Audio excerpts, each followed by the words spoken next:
In this video, I am sharing how I completely transformed my habits which were keeping me poor for over 10 years, working paycheck to paycheck. And today, our portfolio turns over 6 figures a year. So in this video, I want to share 5 game-changing things that I did which will help you and set you on the path to financial security. And if you are new here, I'm AK, this is my wife Lia, and we make videos on property, business, and working together as a couple.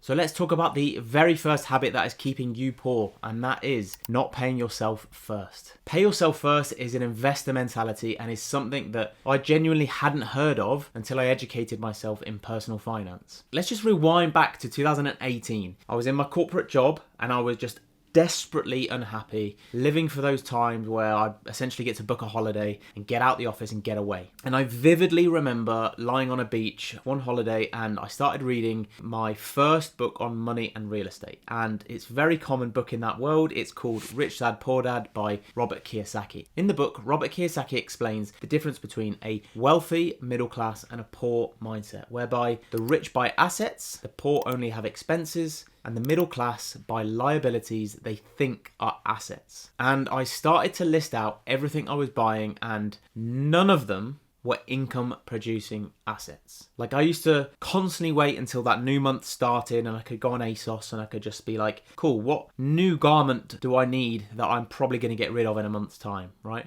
In the book, Rich Dad also says the goal is to pay yourself first and always have money to invest. So one quick way that you can start living by this is to take 10% of what you earn and save it. Have this as an automated transaction so that as soon as you get paid, 10% immediately gets moved into a savings account without you even having to remember to do anything ever.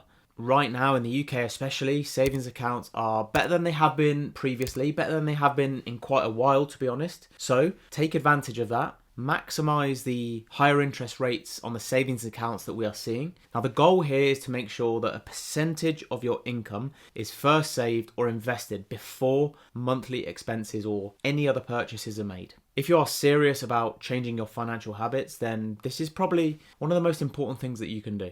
Over time, you will treat this like any other bill that goes out each month, only this time, you're paying yourself first. Habit number 2, not understanding good versus bad debt. Or even understanding debt at all, to that matter. Debt is money you owe a person or a business. And growing up, I'm not sure about you, but I was always told that you never want to be someone who owes anybody else any money. I was taught never to get a credit card because they were bad. I was taught to stay away from loans, and if you use credit cards, that then you were somebody that was in trouble, for example. And what I realise now is that I only knew about bad debt. I didn't know about good debt because nobody ever spoke about that. Me and my wife often joke because one of the very first courses we ever went on to do with property, the lady at the front of the room would often say, debt, I love debt, lovely, lovely debt. And we kind of looked at each other and just kind of thought, what is she on about? How can anyone love debt? So let's define good and bad debt. Fidelity defines good debt as anything that can help you increase your net worth over time or generate a future income. They define bad debt as anything that does not help your net worth increase or generate future income and may have a high interest rate. You can ask yourself before any big purchases, is this good debt? Will it help me generate future income? Or is this bad debt, which is the complete opposite? Once you start learning about and understanding good and bad debt, you'll be more aware of the things that you're buying and you'll be in a much better place to have the opportunity to change your current habits. Habit number 3, not saving. Research by the FCA in 2022 suggests that around 30% of people in the UK have no savings at all. 1 in 3 people have less than £1,000 put away, and over 40% of people do not have enough put away to support themselves for 1 month in the absence of any income. So if you're somebody with just 1 month of emergency income, you're already in a better saving position than 40% of people. That's crazy. I made it my goal to have 3 months of my expenses saved, and there was a time in my life where if it wasn't for that 3-month buffer, it would have been very, very stressful. There's also a lot to be said about operating with an abundant mindset versus one in survival mode. If you're always living paycheck to paycheck, then you will find yourself acting and thinking very differently to whether you had a safety blanket or some sort of savings behind you. I remember the consistent theme of being in a job and hearing most people that I would speak to talk about not having any money and the fact that they were always broke. And the truth was that most of these people were spending their money before it had even come in.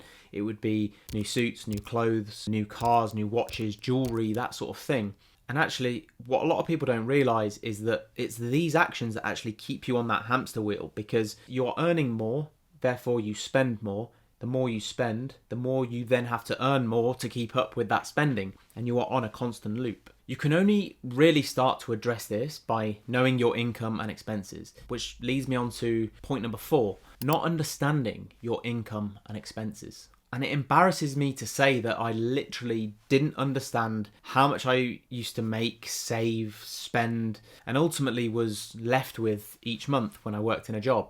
When Lia and I got into real estate, one of the very first things that we needed to understand was just how much our business made, how much we would pay ourselves, whether we're talking about saving as the early examples, or how much we had going in, how much we had going out in terms of bills, in terms of interest, investors that we had to pay, and ultimately this then translated into our personal life. Now, you don't need to do this every single day, but maybe set aside some time every few months and just take that time to update a tracker to see exactly where you are. Once I started doing this, it helped massively because I could see maybe where we needed to save a little bit more, who we were paying too much maybe, if we could make any savings, and it just helped us understand exactly where we were at. When people earn more money, more often than not, they spend more. And this is down to living in a consumer-led society. It's incredibly hard not to spend in the world that we currently live in. There's always something newer, better, shinier, faster. And most of us have also had poor role models when it comes to money and finances.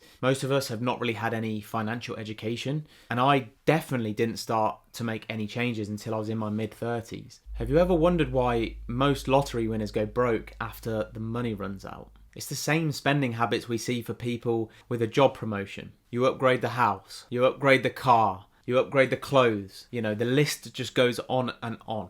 And again, making that reference to keeping you on that hamster wheel. More often than not, you've already mentally allocated the next purchase before the money's even landed in your account. But somehow you're still feeling broke. Now I want you to imagine for a second, if you had the same mentality as many of us do in terms of allocating funds to things we have not yet purchased before the money's even come in, imagine allocating that same mentality to your savings and investment pot. Just imagine what would happen then. Habit number 5, not taking the time to understand tax. Now, one thing that the wealthy understand is how to be more tax efficient. They pay the right people to help them operate legally and often lower their tax bill. And when I was in a job, it was something that I didn't ever have to think about because my salary already had the tax deducted from it. When I first became a business owner and an investor, I had to learn the basics of operating as a limited company. Understanding business income, expenses, as well as the salary and the dividends that my wife and I take. So just to put this into perspective, for 15 years I was getting taxed at source in a job and everything was done for me. So I had never been in control of my own money because I would earn the money, the tax would go out straight away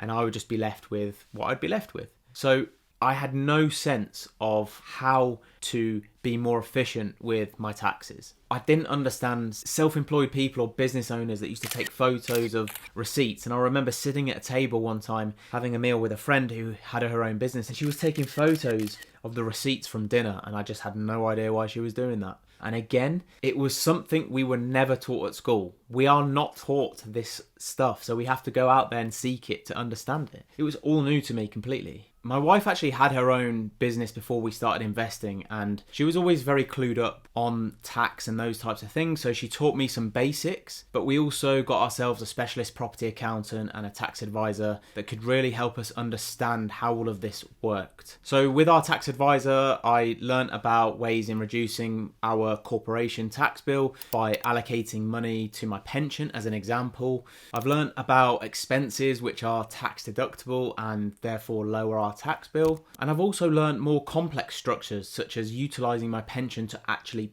purchase property and acquire more assets. Now, as always, just a caveat, we are not tax advisors, so make sure you do seek professional tax help. Do let us know if you would like to hear more about tax, because we would love to plan a video speaking with experts where we get tax specialists to share their knowledge. As I said, I'm just sharing some of the things that have helped us along the way.